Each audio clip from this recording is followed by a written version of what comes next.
en estas estructuras del cerebro que van a ser de mucha importancia para el aprendizaje, nos encontramos entonces con una explicacioncita de qué es el cerebro.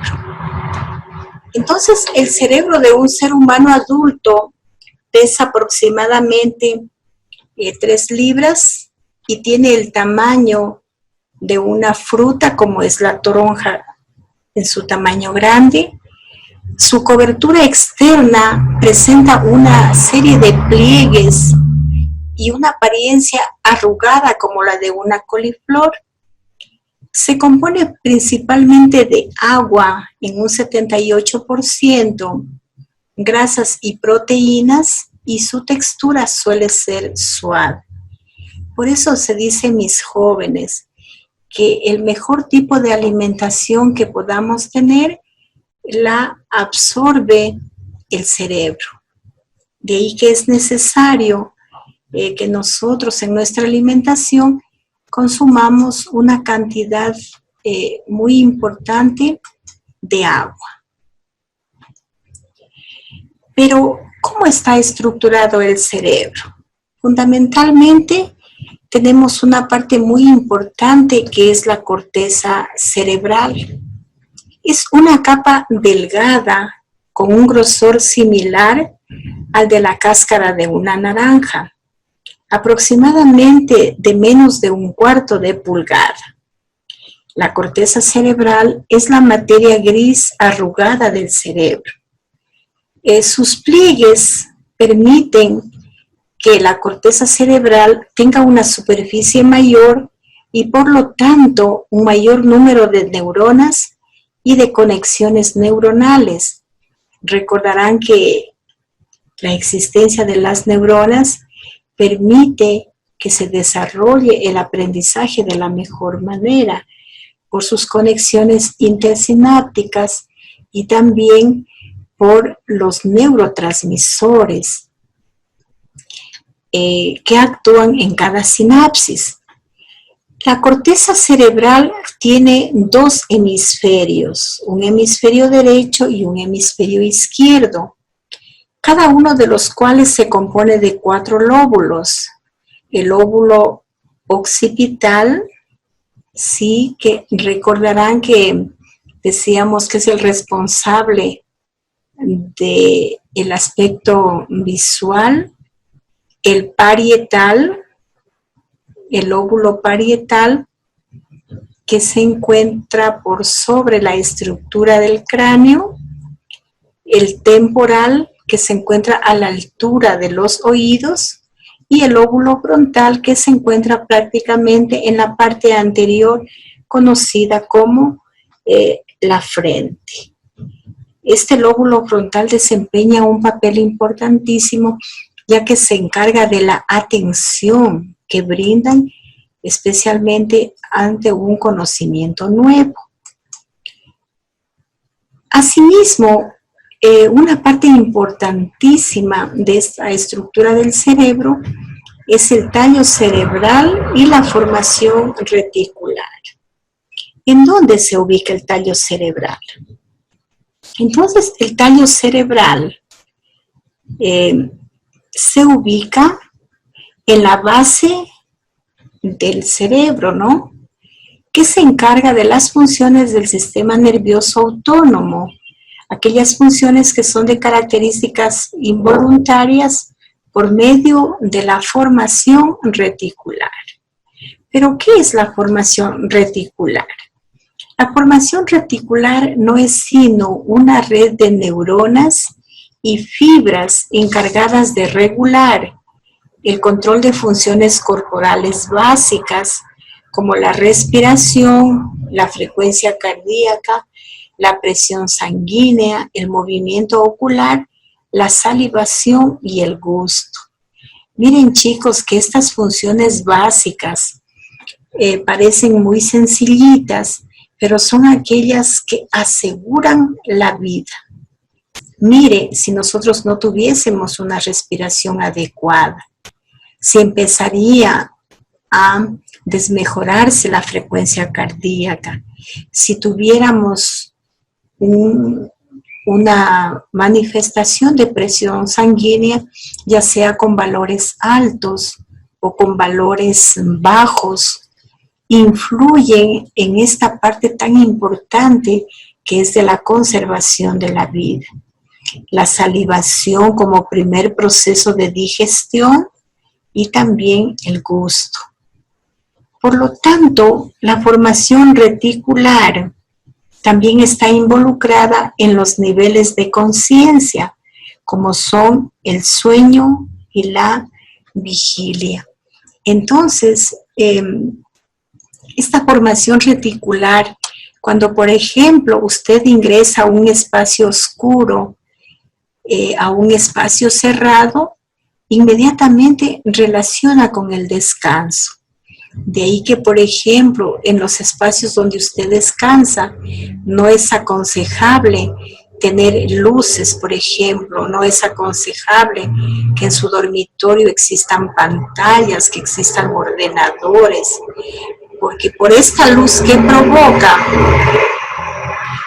la formación reticular no va a poder efectuar sus funciones, siempre va a pensar que no tiene que descansar.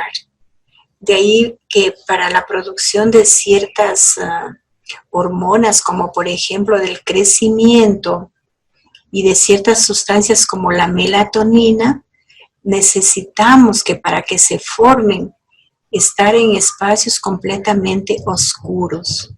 Es decir, los niños deberían no tener presencia de luces en sus habitaciones. Entonces, la formación reticular también ayuda a controlar la información sensorial, muy importante para las percepciones. Aunque estamos permanentemente nosotros con múltiples estímulos, estos estímulos se miden por milisegundos. Esta estructura permite que nos enfoquemos solamente en los estímulos relevantes, ¿no es cierto? Lo cual es fundamental para la atención y la percepción. Antes ya decíamos que de lo importante de los pensamientos se encarga la corteza cerebral, pero esta formación reticular se encarga de aquello que no es importante. Además, ¿no es cierto?, es un componente básico en el sistema de procesamiento de información del ser humano. El cerebelo. El cerebelo, ubicado en la parte posterior del cerebro, regula el equilibrio corporal, el control muscular, los movimientos y la postura del cuerpo. Aunque estas actividades están principalmente bajo control consciente y por lo tanto en el dominio de la corteza. Esta última no cuenta con todo el equipo necesario para regularlos, por lo que tiene que trabajar en conjunto con el cerebelo para la coordinación de los movimientos. Esto de la coordinación de los movimientos, chicos, es tan importante porque nos permite a nosotros ponernos en armonía con el sistema endocrino. El cerebro funciona en coherencia con el sistema endocrino porque el sistema endocrino responde a los estímulos mediante secreción de sustancias. Por ejemplo, cuando usted tiene un susto, se genera la adrenalina, que hace que el organismo se mantenga en un estado de alerta, en un estado de cuidado. Cuando usted, por ejemplo, corre, es porque se secretó la adrenalina, el cortisol también del estrés. Entonces el organismo busca formas de defenderse. Este automatismo ocurre porque el cerebelo tomará parte entonces del control, con lo cual permitirá que la corteza se centra en las actividades que requieren la conciencia. Por ejemplo, pensar y resolver problemas. Mire la capacidad fantástica entonces que tiene las estructuras cerebrales para poder entonces delegar funciones. La corteza tiene que estar en actividades, en partes más importantes, y las otras, en cambio, las deja para apoyarse en el cerebelo, mis jóvenes.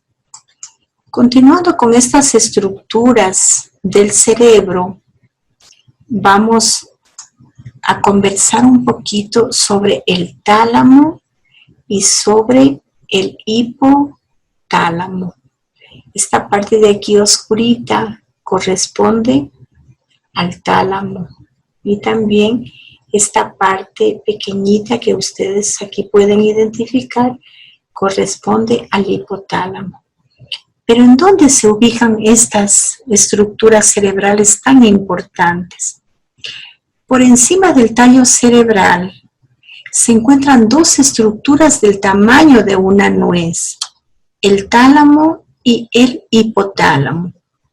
El tálamo actúa como un puente por el cual se envía la información desde los órganos de los sentidos, con excepción del olfato, hacia la corteza. El hipotálamo forma parte del sistema nervioso autónomo y controla las funciones corporales necesarias para mantener la homeostasis. Entonces, ¿qué es la homeostasis? La homeostasis no es sino el proceso que permite que se den las condiciones necesarias para que se desarrolle la vida. Entonces, ¿cuáles son estas condiciones necesarias? Son la temperatura corporal, el sueño y las sensaciones de sed y hambre. Por lo tanto, el hipotálamo viene a ser el responsable también del incremento en la frecuencia cardíaca y respiratoria que se experimenta cuando nos asustamos o nos sentimos estresados. Entonces, miren mis chicos, el estrés dicen que es el enemigo silencioso, porque produce una variación en la frecuencia cardíaca y lo que influye en la tensión, ¿no es cierto? Se produce una hipotensión o se puede producir una hipertensión, es decir, el organismo frente a un susto reacciona mediante bombear más rápido la sangre. De ahí que es importantísimo una buena gestión de las emociones, pensando fundamentalmente en que éstas van a influir en la vida, en la normofunción que debería ser aquí lo importante. También, mis jóvenes, tenemos esta estructura cerebral que no ha sido tan conocida, ¿no? No fue hasta hace poquito tiempo que se escucha hablar de la amígdala. Pero, ¿qué pasa a la amígdala? La amígdala se encuentra una por cada hemisferio y participa en el control de las emociones y la agresividad. La información sensorial, exceptuando el olfato, ya que el olfato viaja directamente a la corteza. Entonces, la información sensorial va al tálamo, el cual a su vez envía la información al área apropiada de la corteza y a la amígdala. La función de la amígdala, entonces, es una estructura cerebral selectiva, puesto que su función consiste en evaluar qué tan peligrosa es la información sensorial. Si reconoce un estímulo potencialmente dañino, envía una señal al hipotálamo que provoca los cambios emocionales antes señalados. Entonces, miren, aquí recalcamos la gestión de las emociones porque directamente influyen en la frecuencia cardíaca y también van a influir en la situación de la atención. Especialmente, miren mis jóvenes, en las personas adultas. Ellos tienen que vivir en un clima, en un ambiente de armonía, igualmente los niños, igualmente los jóvenes. Entonces todos tenemos que asegurarnos una armonía para que haya un buen mantenimiento de estas estructuras cerebrales y sobre todo las reacciones que provocan. El hipocampo. El hipocampo es la estructura cerebral responsable de la memoria del pasado inmediato. ¿Cuánto dura el pasado inmediato? No existe un criterio objetivo sobre lo que constituyen la memoria inmediata, la denominada a corto plazo y la memoria a largo plazo o permanente. Hay personas que conversan y no se acuerdan lo que pasó el día anterior. Dicen, no recuerdo dónde dejé tal libro, no recuerdo dónde dejé las llaves. Y nos dice que el cerebro nos juega tan malas pasadas, que nos dice algo nos falta, pero no nos dice qué es. O nos dice algo te olvidas, pero no nos dice que nos olvidamos. Entonces, al parecer, el hipocampo ayuda a establecer la información en la memoria a largo plazo. Pero ¿en dónde reside esta memoria a largo plazo? Esta memoria a largo plazo reside en la corteza, la cual es la de los pensamientos lógicos, la cual es la zona más evolucionada. Pero continúa desempeñando su papel de activar esta información cuando se necesita. Es decir, en un momento determinado, usted encuentra la solución a un problema. Puede ser en una lectura, puede ser en una conversación, puede ser en un dato que le proporciona. Entonces, mire cómo el hipocampo se encarga de mantener como una especie de registros de todo aquello que va a necesitar en un momento determinado. De ahí que el hipocampo intervendría en la memoria actual activa, es decir, en la memoria de trabajo, hasta que la información se haya codificado completamente en la memoria a largo plazo. Momento en el que es posible que el hipocampo deje de desempeñar su función.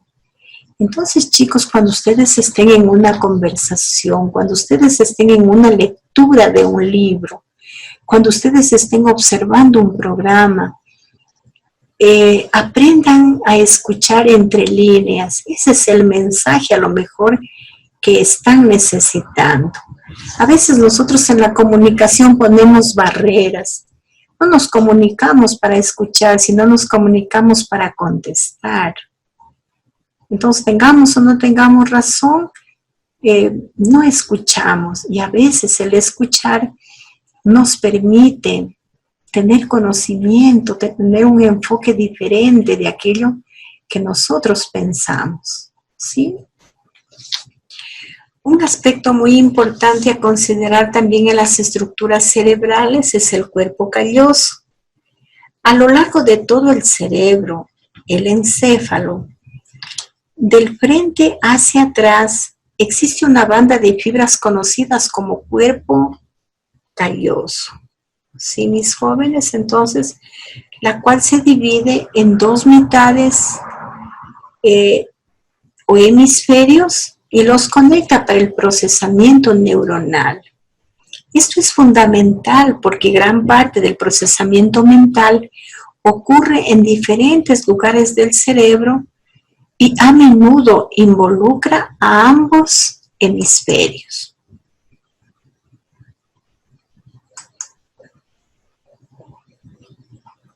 Una parte importantísima son los lóbulos que estructuran el cerebro.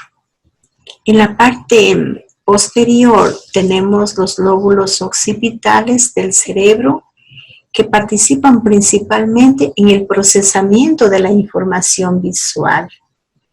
Al lóbulo occipital también se le conoce como corteza visual.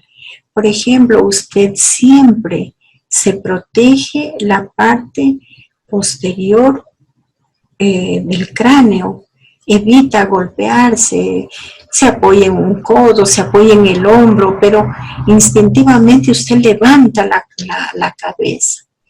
Es como que la naturaleza de por sí se preocupa de cuidar este lóbulo occipital, porque imagínense, la vista es un órgano tan noble, es algo que nos comunica con el mundo exterior, es una primera forma de aproximación a la realidad y a través de la vista nosotros también recibimos estímulos. Entonces, ¿cómo no cuidar esa parte denominada lóbulo occipital? De ahí que el tálamo recibe primero los estímulos visuales y luego envía estas señales a los lóbulos occipitales.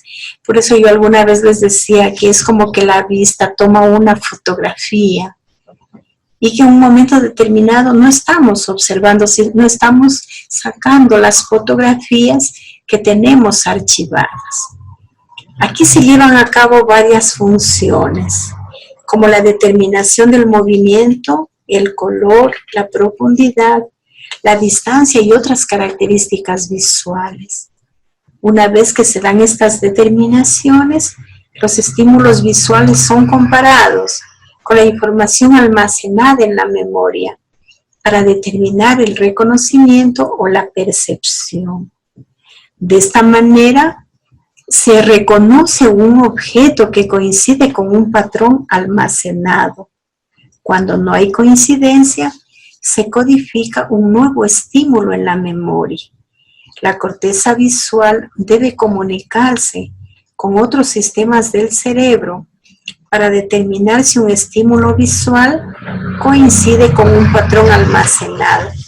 Por eso a veces, chicos, sucede que ustedes dicen, yo vi a tal persona la vi, pero no me acuerdo en dónde. Es fundamentalmente por esta memoria que nosotros tenemos y que la sacamos en un momento determinado.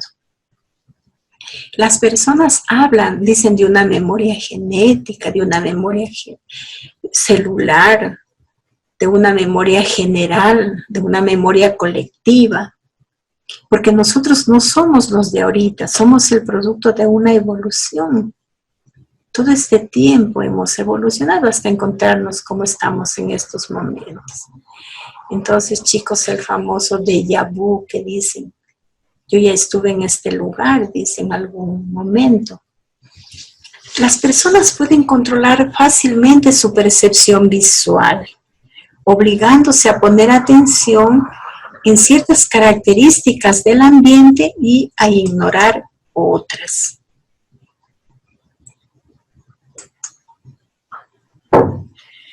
El lóbulo parietal.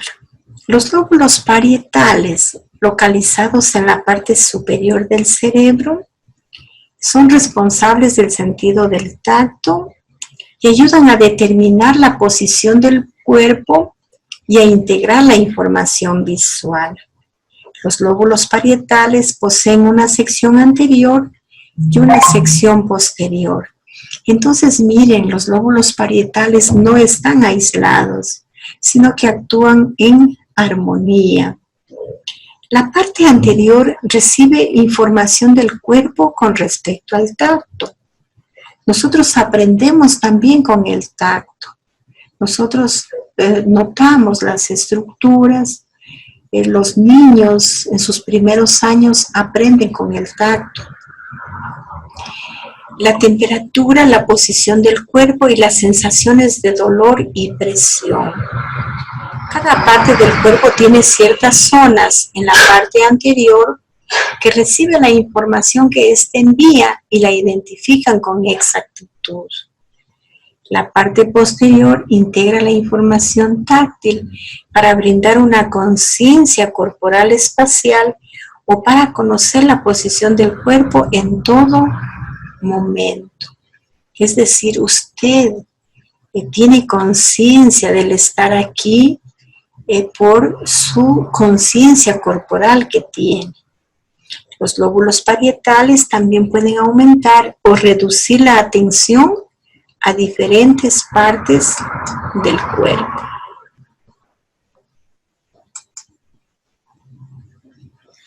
Lóbulo temporal.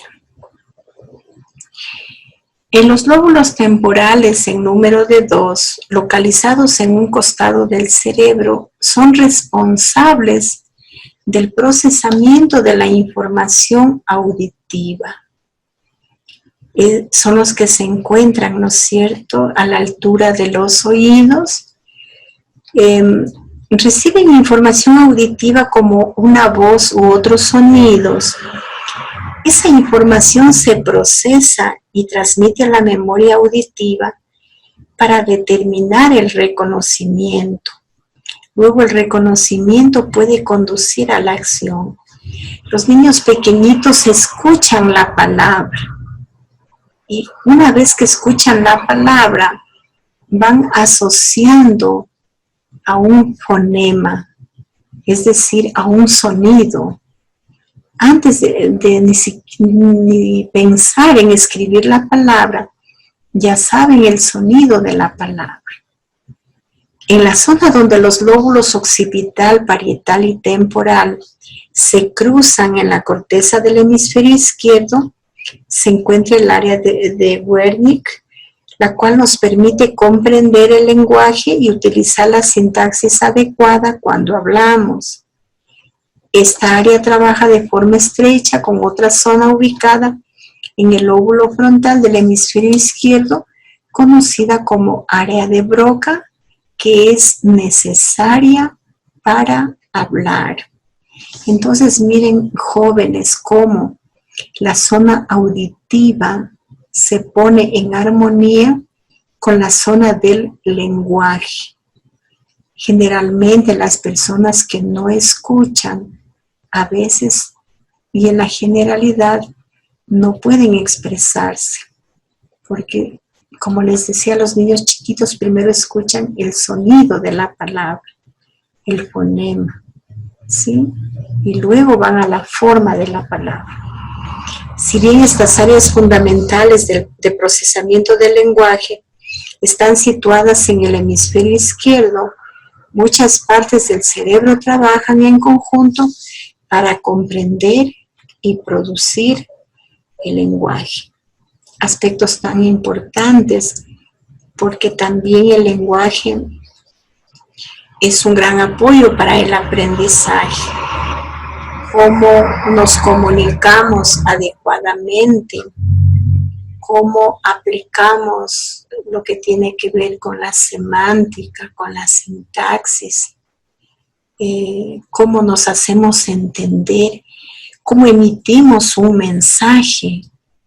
A veces los jóvenes, los niños tienen dificultad para emitir este tipo de mensaje, lo cual es una gran barrera, jóvenes, para el aprendizaje.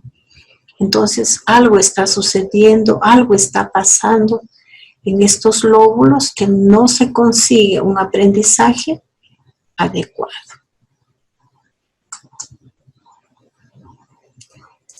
El lóbulo frontal. Como su nombre lo indica, los lóbulos frontales se localizan en la parte anterior o frontal del cerebro y conforman la parte más grande de la corteza. Sus principales funciones son el procesamiento de la información con respecto a la memoria, la planeación, la toma de decisiones, el establecimiento de métodos, de metas y la creatividad. Los lóbulos frontales también contienen la corteza motora primaria que regula los movimientos musculares. Entonces se podría decir que los lóbulos frontales intervienen en todo lo que son las referencias a la memoria ejecutiva. Cuando hablamos de planeación, cuando hablamos de toma de decisiones, cuando hablamos de establecimiento de metas, de creatividad, tiene una gran importancia los lóbulos frontales. Podría decirse entonces que estos lóbulos frontales nos distinguen más claramente de animales inferiores e incluso de los ancestros de generaciones pasadas. Los lóbulos frontales han evolucionado para asumir funciones aún más complejas, ya que nos permiten planear y tomar decisiones conscientes, resolver problemas y conversar con otras personas. Además, nos hacen conscientes de nuestros procesos mentales, lo que constituye una forma de metacognición.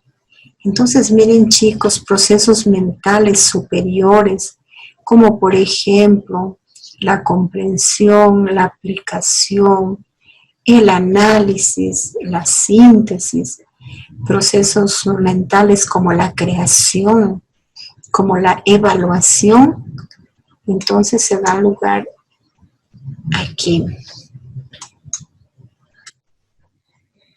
¿Cuáles son las funciones del cerebro?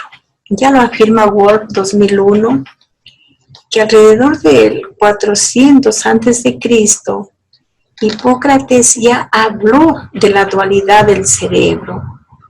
Culley, 1998, informó que en 1870, mire, investigadores estimularon eléctricamente diferentes partes del cerebro de animales y de soldados con lesiones en la cabeza y encontraron que la estimulación de ciertas zonas causaban movimientos en distintas partes del cuerpo. La idea de que el cerebro tiene un hemisferio dominante fue propuesta desde 1874, según Baine y Jansson, 1990. Durante muchos años se ha sabido que en general el hemisferio izquierdo gobierna el campo visual derecho y el lado derecho del cuerpo, y que el hemisferio derecho regula el campo visual izquierdo y el lado izquierdo del cuerpo. Sin embargo, los dos hemisferios están conectados por conjuntos de fibras y el conjunto más grande es el cuerpo calloso. Gazzaniga, Bogen y Sperry, 1962, demostraron que el lenguaje está controlado principalmente por el hemisferio izquierdo. Entonces, mis jóvenes, cuando nosotros pensamos en estas funciones del cerebro, decimos, bueno, ¿y en dónde se localiza? Al parecer, el pensamiento analítico se localiza en el hemisferio izquierdo, mientras que el procesamiento espacial, auditivo, emocional y artístico ocurre en el hemisferio derecho, aunque es probable que el hemisferio derecho procese las emociones negativas y el hemisferio izquierdo las emociones positivas. Esto lo señala Ornstein, 1997. La música se procesa mejor en el hemisferio derecho, la direccionalidad también en el hemisferio derecho y el reconocimiento facial en el hemisferio izquierdo. El hemisferio derecho también desempeña un papel crucial en la interpretación de los contextos. Wolff, 2001. Eso podría significar que el individuo piensa que la noticia es maravillosa u horrible, en cuyo caso lo que determinará el significado correcto. Por ejemplo, si el interlocutor está siendo sincero o sarcástico, sería el contexto en que pronuncia la oración. El contexto se puede determinar a partir de la entonación, las expresiones faciales y los gestos de las personas, así como el conocimiento de otros elementos de la situación. Al parecer, el primer lugar en donde se ordena la información contextual parece hacer una interpretación correcta en el hemisferio derecho. Entonces, miren, mis jóvenes, yo les decía en algún ratito, lo ideal sería unificar estas funciones de los hemisferios, establecer un puente de normalidad, de gestión de emociones, de aprender a escuchar al otro y de escucharnos a nosotros mismos, ¿sí? No poner barreras a la comunicación, como por ejemplo el sarcasmo, el humor a veces que no es bien entendido por las personas. Entonces, como docentes, nos convertiremos en el modelamiento frente a nuestros estudiantes. Ellos mirarán cómo somos nosotros y en algún momento a lo mejor quieran reflejarse, mis jóvenes. Por lo tanto, aquí yo les he preparado un cuadrito de un resumen de estas estructuras cerebrales. Por ejemplo, ¿qué hace la corteza cerebral? ¿Qué hace la formación reticular? ¿Cuál es el papel del cerebelo? ¿Qué hace el tálamo, el hipotálamo, la amígdala, el hipocampo? ¿Cuál es el papel del cuerpo calloso? El papel fundamental de los lóbulos, occipital, parietal, temporal, frontal. Cómo actúa el área de Broca y el área de Wernicke en la situación del lenguaje. Entonces, realmente, mis jóvenes, esto es un mundo muy apasionante, especialmente para la docencia. Entender que los jóvenes se expresan en función de cómo aplican toda esta novedad de la neurociencia, toda esta novedad del neuroaprendizaje, de la neurodidáctica, ponerlo al servicio de la juventud, que es la sociedad, ¿no? Actual. Asimismo, la investigación del cerebro revela que gran parte del contenido académico se procesa principalmente en el hemisferio izquierdo, aunque el hemisferio derecho procesa el contexto. Una queja común en el ámbito de la educación es que la enseñanza se enfoca demasiado en el contenido y presta poca atención al contexto.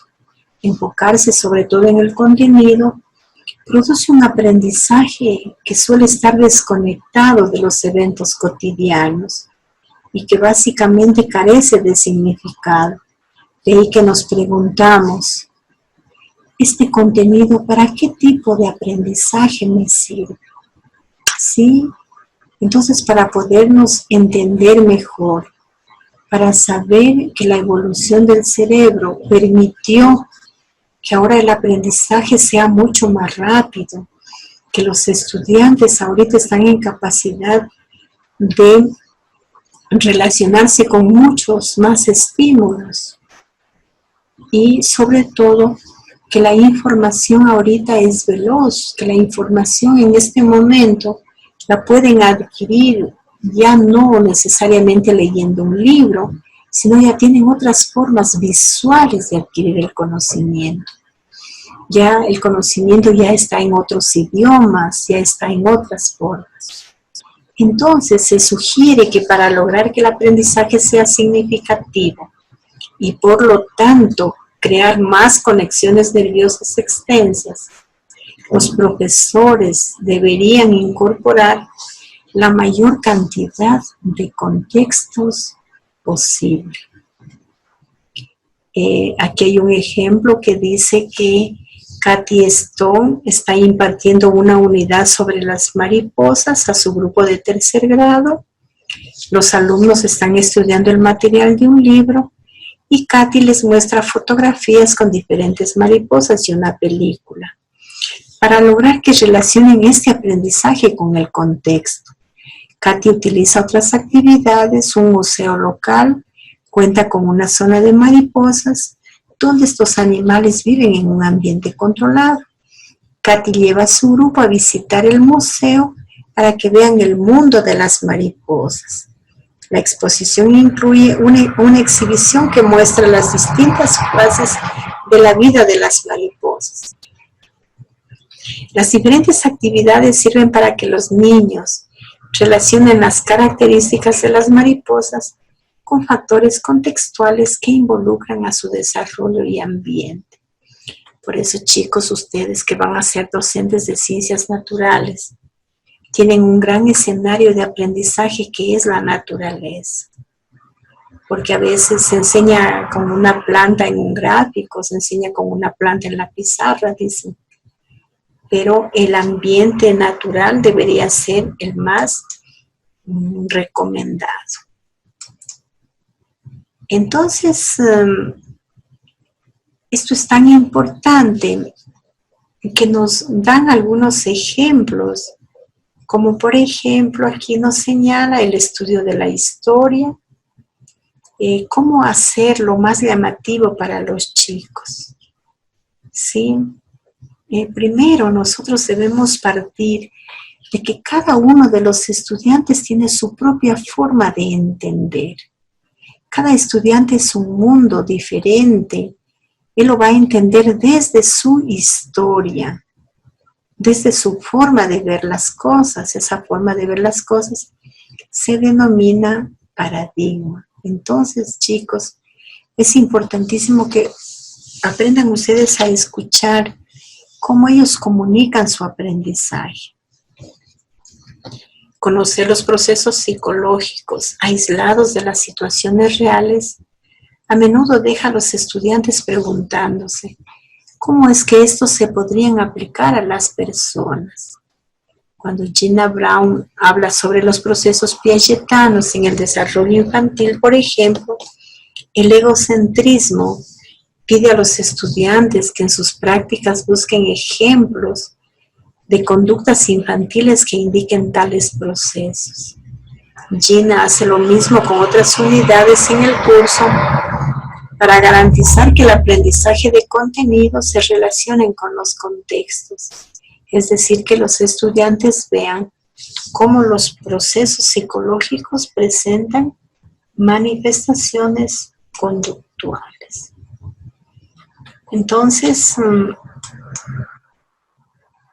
miren mis jóvenes cómo esto se presenta tan bonito, cómo cada una de las estructuras nos ayuda